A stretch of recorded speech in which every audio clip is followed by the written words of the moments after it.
This commenter is asking about their service dog in training who was doing really well and then suddenly switched to where he is so overly aroused that settling stresses him out. And this comment was left on a video where we were talking about how for dysregulated dogs, whether the primary emotions that we're seeing are fear and anxiety or frustration, or if we're seeing a trauma response, regardless of sort of the underlying emotion driving the stress levels, we would still be focusing on reducing the stress levels versus focusing on operant conditioning and like teaching manners. And so in this sort of situation, what we would need to do is figure out the function of the behavior. We would need to figure out what's going on, what is stressing the dog out, and why are they stressed? How do they feel about that? The information here given in the comment says that settling stresses the dog out, and so one thing that can happen is we can certainly see that when dogs hit a certain point on the stress scale, they become adrenalized. In the orange zone is where we tend to see those external physiological stress responses where the dog is adrenalized, the body is tense. We might see panting from an elevated heart rate. We're going to see tension ridges, long lips, and so if the dog is adrenalized, it's very, very difficult to sit still. It takes a lot of resources and it involves asking the dog to do something that goes against everything that their body is telling them to do.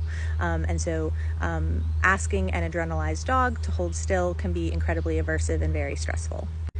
A dog who is more in the yellow zone, where they are on some of those lower levels of coming into a stressed place, may be experiencing positive emotions, may be experiencing negative emotions, but they are trying to cope with the stress in that yellow zone.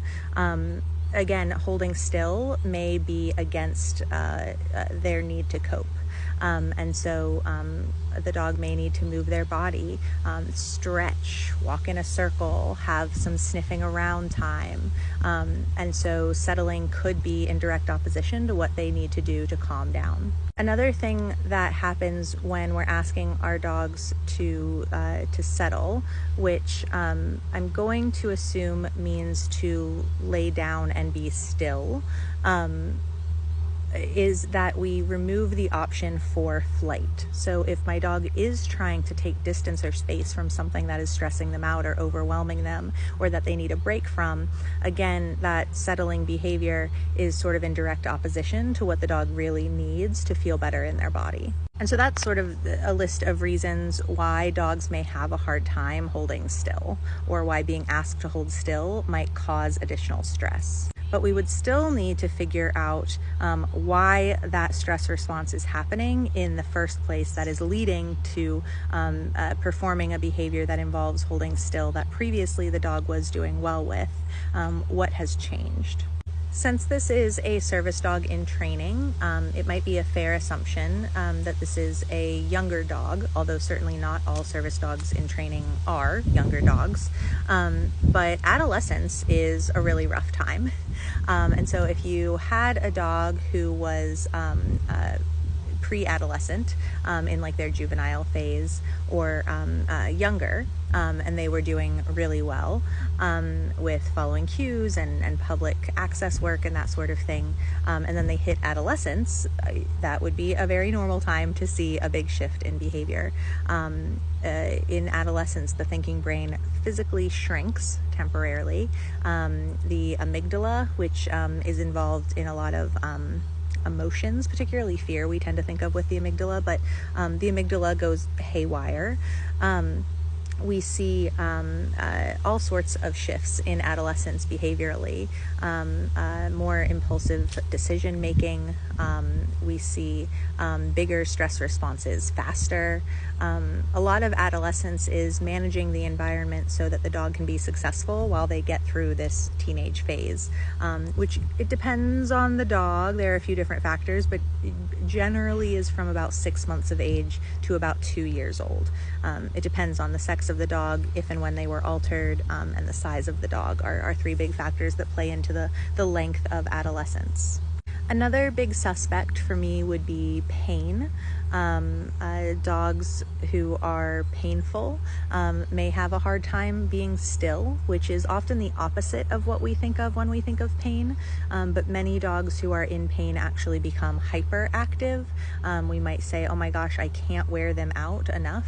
And that is because pain is a good distraction, exercise is a good distraction from pain. It releases endorphins, so there may be some temporary pain relief, but it can also make things much harder because the dog is engaging in exercise and they are probably experiencing stress because they are in pain and they're not being very thoughtful or careful with their body, which can exacerbate things, particularly if you're looking at like a soft tissue injury or orthopedic issues. Sleep is often another big culprit. Through adolescence, dogs need about 18 to 20 hours of sleep. Adult dogs get about 12 to 14. And that can be tricky for a lot of dogs if they're not getting enough sleep. They can, similar to the pain response, potential pain response, they can seem hyperactive, toddler tired, and holding still can be very challenging. And so I'm definitely not able to craft an individualized behavior plan in the duration of a TikTok, but the trick would be to figure out why the dog is stressed. What underlying issue is going on? Is this developmentally appropriate? Is this pain? Is this a sleep issue? Has a new fear popped up? Did the dog make some sort of association and now they're fearful or anxious? Are they getting frustrated? What has shifted? What is going on with the dog? What are they experiencing that is causing performing a behavior that used to be easy for them to now be very challenging and stressful? And then I would go from there.